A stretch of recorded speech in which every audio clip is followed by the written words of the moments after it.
¿Qué son las reglas de San Agustín? ¿Cuáles eran las reglas de San Agustín? Bienvenidos todos a Filosofía Apuntes, el podcast. Estamos con San Agustín de Hipona. En cuanto a la regla de San Agustín, ¿qué es esto de la regla de San Agustín? Una regla, ¿no es cierto?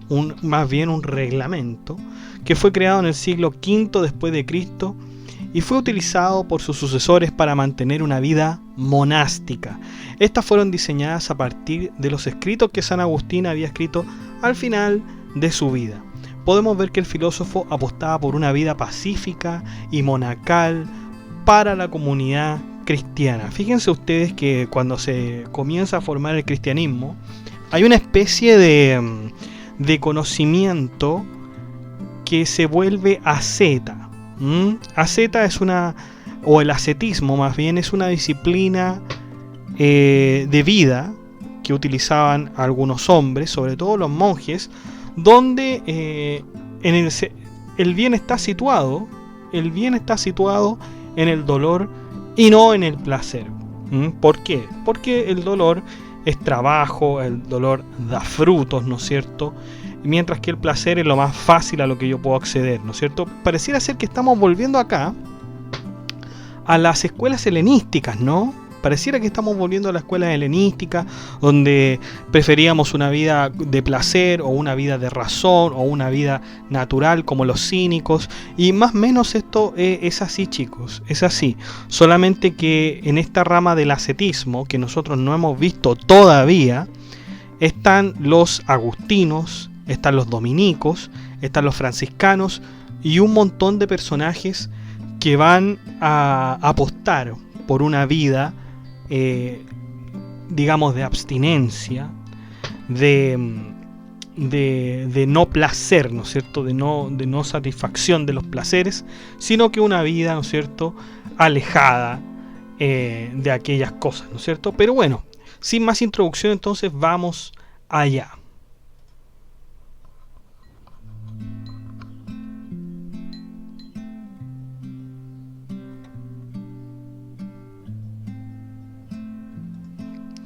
Bueno, que San Agustín, que el mismísimo San Agustín haya tenido una vida monástica, aún está en duda. Lo que sí es cierto es que Agustín hizo leyes para los monjes y monjas de Roma, incrementando su número, pero estos no pudieron ser clasificados en una familia monástica específica, o incluso si alcanzaron a tener una vida como tal. Por otro lado, también tenemos el antecedente de que San Agustín fundó un monasterio en Tagaste. Tagaste se llamaba, ¿no es cierto?, el lugar donde estaba el monasterio. En el siglo XI, muchos monjes ascéticos se dejaron guiar por las reglas de San Benito. Sin embargo, estas reglas ya no satisfacían las demandas de las autoridades monásticas. Por lo tanto, los monjes adoptaron los escritos de San Agustín y crearon estas reglas basadas en el pensamiento del filósofo. Todo se concretó en el Concilio de Letrán. Vamos ahora a ir a cada capítulo, ¿no es cierto?, de las reglas de San Agustín. Capítulo 1, comunidad. Este primer capítulo nos habla de algo sorprendentemente platónico, el objetivo de tener una sociedad en común. En otras palabras, San Agustín nos decía que todos debíamos tener iguales cosas en cuanto a nuestras necesidades, pues todos somos distintos. Por lo mismo, Agustín dice que si un hombre entra al monasterio con algún objeto de valor, dicho objeto se convertirá en algo común para todos. Sin embargo, si un hombre viene a buscar al monasterio algo que no encontró afuera, tampoco lo encontrará en el monasterio. También exhorta que ningún hermano del monasterio se muestre altivo o soberbio con los recién llegados, incluso si estos provenían de familias ricas. Recordemos que uno de los pecados más terribles para San Agustín era justamente la arrogancia. Capítulo 2. La oración. Este capítulo se refiere a la oración, la cual se debe hacer a la hora indicada, pero si alguno quisiera hacerla a otra hora, por supuesto que está permitido. Capítulo 3. La salud. San Agustín nos dice que para mantener una vida monacal se debe tener abstinencia en la comida y en el trago. Esto implica que se debe ayunar a las horas correspondientes, sin excesos y sin faltas. Seguramente aquellos que se unan a la vida monacal y lleven poco tiempo deben adaptarse poco a poco y deben ser ayudados por los más fuertes en un ambiente de tolerancia. Capítulo 4. La castidad. No se debe agradar con el ropaje que lleve, sino que con la actitud que tenga el monje. Siempre deben permanecer juntos, sea dentro o fuera del templo. La castidad es un deber que se debe cumplir a cabalidad. No se les prohíbe estar con una mujer, pero sí se les prohíbe desearlas o ser deseados por ellas. El deseo no lo suscita el tacto, sino más bien la mirada, pues es por medio de esta que comienza todo. Por esto, Agustín llama a amonestar a todas las mujeres y hombres que tengan una mirada lujuriosa, porque ahí es donde se desvanece tal deseo. Quien sea sorprendido con cartas o proposiciones de una mujer debe aplicarse un castigo más severo, pero si lo confiesa antes de ser descubierto, se le perdonará y se orará por él. Capítulo 5. Administración de los bienes. Como se dijo en el capítulo 1, todo debe ser en común en la comunidad, tanto la ropa como la comida. Las visitas también son bienvenidas y nunca escondidas. En pocas palabras, nadie puede tener una actividad individual, pues todo es para todos. Como diría el mismo San Agustín, anteponer los intereses comunes a los propios y no los propios a los comunes. Se añade además que se cuida mejor lo que es de todos que las propias cosas. Aquí vemos una diferencia muy grande con el pensamiento agustiniano, que es platónico, con el pensamiento aristotélico, porque fíjense lo que dijo acá San Agustín. Dice anteponer los intereses comunes y además que se cuida mejor lo que es de todos que las propias cosas. Aristóteles estaría en total desacuerdo, porque el mismo Aristóteles decía: lo que es común para la mayoría es de hecho objeto del menor cuidado. Todo mundo piensa principalmente en sí mismo, raras veces en el interés común. Por lo tanto, esta regla, si bien es platónica, es comunitaria, ¿no es cierto?, roza o de alguna manera no coincide con la mirada aristotélica, y de hecho, fíjense ustedes que esto es un dilema que incluso podríamos decir que nace también o se vuelve a decir en el siglo XX. Sí, en el siglo XX, con un libro, con un texto de Garrett Hardin, que es La tragedia de los comunes, un escrito de 1968, chicos. De 1968, entonces ustedes se pueden imaginar que este tema, ¿no es cierto?, no es para nada antiguo y que solamente se queda ahí, sino que también nos vuelve a traer, ¿no es cierto?, alguna incidencia acá en el presente. Mire, algunos dicen que también es esto de la tragedia de los comunes. Fue planteado por el matemático William Foster en 1833. Puede ser, pero la más, me imagino que la más conocida es la de Garrett Hardin, ¿no es cierto?, o Garrett Hardin, en 1968. Por lo tanto, ahí, la idea se entiende, ¿no es cierto? Vamos con el capítulo 6, el perdón. No deben mantenerse las disputas, de hecho, estas deben terminarse de inmediato para evitar la ira y el odio. Juan 3:15 dice: el que odia a su hermano es un homicida. Fíjense esto, lo que dice el Juan 3:15.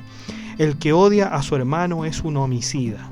Cualquier hombre que haya predicado a otro por la razón que fuere, debe inmediatamente remediar lo que ha hecho.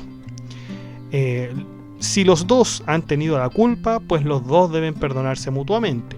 Todo perdón se debe hacer desde el corazón, de lo contrario, estará sin motivo en el monasterio. Capítulo 7. Obediencia y autoridad. Los monjes deben obedecer a todos sus superiores, porque el monasterio debe ser jerárquico, ¿no? Quien llegue a dominar a los demás debe mandar desde la caridad y no desde el poder. Debe ser un hombre conciliador y que llame a la paz. Estos deben recordar que luego deben darle cuentas a Dios por todos los actos cometidos. Y finalmente tenemos el capítulo 8, que es la observancia de la regla. Finalmente, por medio de unos pasajes, San Agustín exhorta a todos los hombres a que sigan el camino de Dios diligentemente. Pide que todos los miembros del monacato cristiano entreguen su vida a la abstinencia, además de arrepentirse de todos los pecados que hayan cometido anteriormente. Bueno, chicos, esto es todo, ¿no es cierto? Es el capítulo 8, el último.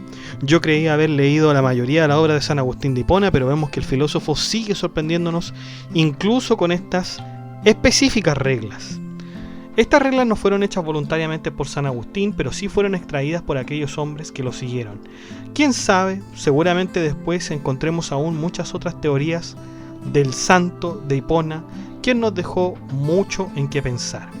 Fíjense que, esto es muy parecido, pero tremendamente parecido. No sé si a ustedes les da la misma impresión. Pero fíjense que antes teníamos a los griegos, ¿no es cierto? Teníamos a Platón y Aristóteles con sus teorías. Posteriormente tenemos la filosofía helenística, ¿no es cierto? Y los helenísticos, o los helenos, ¿no es cierto? Que en este caso eran Zenón de Sitio, Epicuro, todas las escuelas helenísticas, comienzan a tratar, ¿no es cierto? Procuran llevar las enseñanzas de Platón y Aristóteles en la vida práctica, ¿no? En la vida misma. Y aquí pasa lo mismo un poco con el cristianismo, ¿no? Porque está la vida, ¿no es cierto?, de Jesús, y de ahí se desprende, ¿no es cierto?, un tipo de disciplina, un tipo de vida práctica, ¿no es cierto?, que sea una vida que coincida con los valores cristianos. Y acá está, ¿no es cierto?, el agustinismo, los dominicos, los franciscanos, etcétera, ¿no es cierto? Son ellos los que tratan de llevar una vida lo más cristiana posible, ¿no es cierto? Lo más cristiana posible. Sin embargo, chicos, ¿es posible ser totalmente cristiano? ¿Es posible ser totalmente cristiano? Bueno, hay una obra de un autor norteamericano que es uno de los que más me gusta, que es J.D. Salinger o J.D. Salinger, ¿no es cierto? Ustedes seguramente conocerán una obra que se llama El Guardián entre el Centeno. Bueno, Salinger escribió El Guardián entre el Centeno, The Catcher in the Rye. Pero la obra que yo les quiero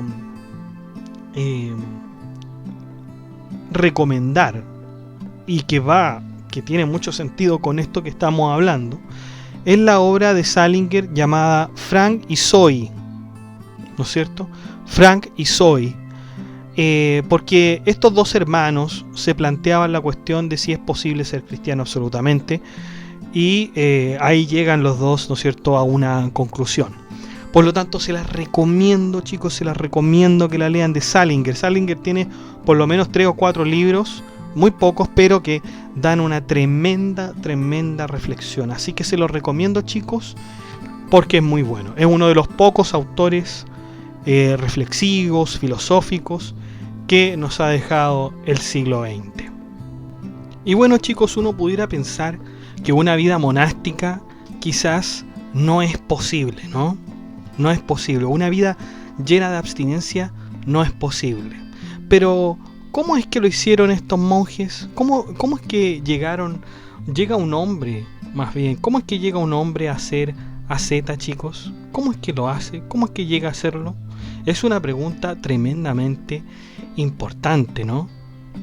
Ahora, bueno, hay hombres que por un hecho desagradable, ¿no es cierto?, un imprevisto terrible, ¿no es cierto?, que no pudieron resistir, esa vida de hombre, ¿no es cierto?, cambia. Hay hombres que cambian, chicos, hay hombres que cambian sus hábitos, cambian sus modos de vida, etcétera. Hasta hace poco con unos amigos, un amigo de hecho aseguraba que era imposible vivir sin mujeres. Pero ¿cómo lo hacían entonces estos hombres que eran totalmente abstemios?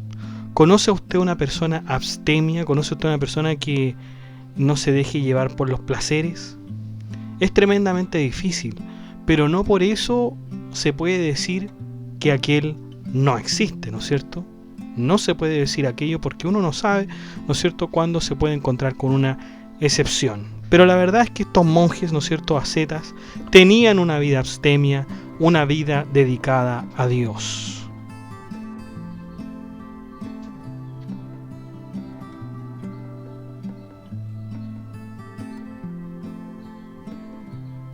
Bueno chicos, y eso ha sido todo. Muchas gracias por escuchar este podcast. Si les ha gustado, de like, comparta, suscríbase, comente, acceda al blog que está en la descripción del video. Que esté muy bien. Chao.